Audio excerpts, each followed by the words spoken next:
আসসালামু আলাইকুম। আবার আমি আসলাম নতুন একটি কেক ডেকোরেশন ভিডিও। দেখতে পাচ্ছেন এটা সংখ্যা থিম কেক ছিল। এই সংখ্যাটা আমার করতে খুবই কষ্ট হয়েছিল। দেখতে খুব সিম্পল লাগলেও কিন্তু এটা শেপ দিতে খুবই কষ্ট হয়েছিল। আর আমি এখন স্টার নজল দিয়ে উপরের নিচে সমান জায়গাতে বর্ডার করে নিব। এতে কেকটা দেখতে সুন্দর হবে। আর এই কেকের শেপ ফিনিশিং দিতে খুবই কষ্ট হচ্ছিল। তার জন্য আমি একটু ফাঁকিবাজি নেওয়া কি শেপ ফাঁকিবাজি ডিজাইন করে দিয়েছি যাতে দেখতে সুন্দর হয়।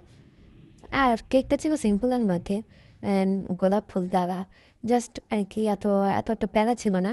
তারপরও কাজটা করতে আমার রাতে এরকম হারাম হয়ে গেছে। কীভাবে করব, কোনটা আগে করব। তো খুব এক্সাইটেড কাজ করছিল। তার মাঝখানেও কাজটা আমি সম্পূর্ণ করতে পেরেছি আলহামদুলিল্লাহ। আর দেখতে পাচ্ছেন কেকটা গোলাপ ফুল আমি বসিয়ে দিচ্ছি। তিনটা করে মোট ৬টা। আপু চেয়েছিল আর কি এরকম আর ডিজাইন দেওয়া ছিল। এখন যে এই ফুলগুলো বসিয়ে দিব। আর এই কেকটা করতে আমার মানে অনেক ভালো লাগছিল। কারণ আমি ১ম বার সংখ্যা থিম কেক করব। এক্সাইটেড তো কাজ করবি। আর এখন আমি ফুলের মাঝখানে রেণুগুলো দিয়ে দিচ্ছি। আর এরকম যারা ইউনিক কেক নিতে চান তারা আমার পেজে যোগাযোগ করতে পারবেন।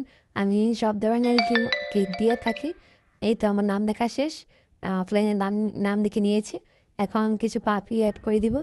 ফাঁকা লাগছে তাই। আর এই তো মেশোভেবল দিয়ে কেক কমপ্লিট।